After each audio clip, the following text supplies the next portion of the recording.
Thank you for speaking with me. I'm luckily here with two Elantra N owners, but I got one talking with me. Go ahead and state your name and tell me again, what are you driving? I am Chris. I am driving a 2023 Elantra N right now, and yeah. And let me say, I really love this car, and I really think that it's a platform that more people need to kind of experience or see and just even hear. Like it's a good driving experience that, for better or for worse, Hyundai still has that negative, stereotype and connotation. But tell me first, why this car? Why did you choose this one? So when I was buying my new car, I was debating between a Toyota Supra or a Hyundai Elantra N, and the main thing that got to me was that you could have this car in two of best both worlds, as far as one being an economy car where you'll have a better mileage than any other car in the market, with the sound of a sports car.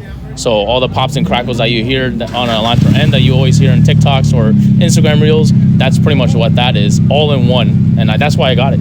And from factory too, which is so amazing. And we've heard that horror story of like cops thinking that it's not even like a modified exhaust and all that stuff. Again, like it's a really sporty, awesome platform that people should consider. Now, kind of going from Supra to this, that's a big kind of gap. Like dedicated sports car versus econo family multi-use car that with some soul and some spirit. Tell me kind of like, what are your plans for this car? I know you've been already modifying it, and what kind of driver are you? Are you more of like a car show guy? Do you like to maybe do some autocross, or do you really plan on maybe getting some track session in this? Okay, so I am pretty much not doing any track sessions, nor just car shows. I do go to a lot of car meets, and I am a everyday driver because I drive roughly between 40 to 80 miles per day.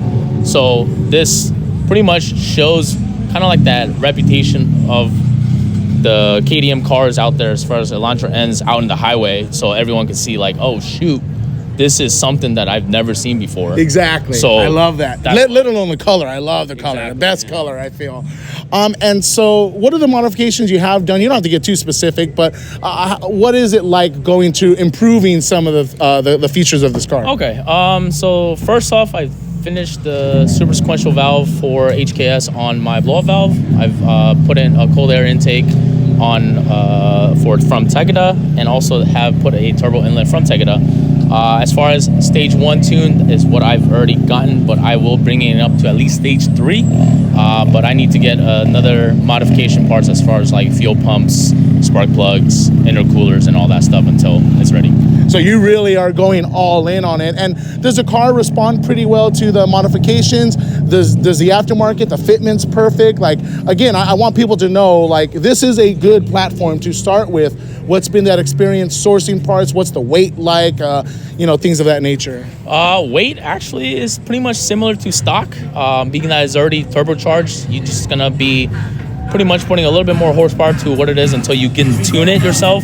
Once you get it stage tuned, whether it's stage 2 or stage 3, that's when you feel the more oomph to a sports car rather than a economic car. But aside from that, you get best of both worlds still beyond. And my mileage right now, still like a 32. That's what's freaking awesome about it. And big question everyone's always asking is, why not the GR Corolla? Why not the Type R, which this car kind of primarily competes against? So GR Corolla, I've looked into that. I know it's an all-wheel drive compared to these two cars. They're front-wheel drives. But the only main thing from those two is that the price point.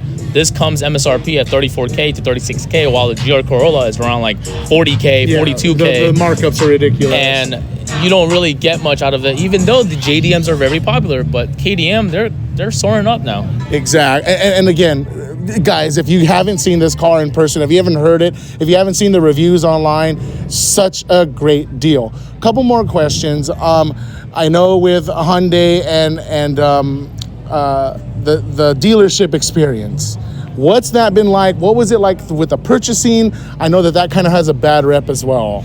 So I'm gonna be honest with you with that one. I bought my car, or I signed the paper at May of my birthday, May 19th, and I didn't get the car until June of 2023. The following year. Correct. And it takes a while, I would say, because there's a lot of things going on, speculations for Hyundai manufacturers and shipment and all that from Korea, because it's going straight from Korea. But Aside from that, like, I would say it's just mediocre in a way, but as far as like getting the car and you actually ride it, when people actually get in from a Mustang to a Elantra N, they're like, oh shit, this actually feels great. Right, I love that. Yeah. I love that. And so I'm hoping the dealerships around here locally or wherever you may be will kind of take care of you and realize that this is a special car and they should put some pride behind the name and hopefully kind of build themselves back up again. Last question, and again, thank you for speaking with me. I can't wait to get some photos and walk around these cars. But California, for better or for worse, wants to kind of transition to electrification in the next 15 to 20 years. What are your thoughts of electric cars and the future of the car culture, what we have here? So in California, it's kind of different for me just because I am in the military. So I will be traveling throughout the whole country with this car regardless. So being or having a gasoline car will be beneficial for me because just in case if I do long trips, I always have gas rather than electric charging stations. As far as EV in California, it makes sense. I mean, they're all shifting from the Proposition 65 and all that stuff that they're like kind of implementing. But as far as like going from this to an EV, I don't know, maybe if I was a dad, I'll go as a Prius. Yeah, Prius, yeah. So you're not necessarily against it, but no, not really. You're going to keep this for a while, I hope to God. Yeah. Thank you again. Is there any shout outs, plugs, followers, anything you want to do? Go ahead and do so now. A shout out to Vader N. He came out. He's told me that he was not going to come, but I guess he came. And I'm just still, I'm on Instagram. It's choi.n. Come check me out. I'm just starting, so no problem, dude. KDM car. Get this car, guys. Go check it out. Check out the reviews. Test drive one. Go get it ASAP.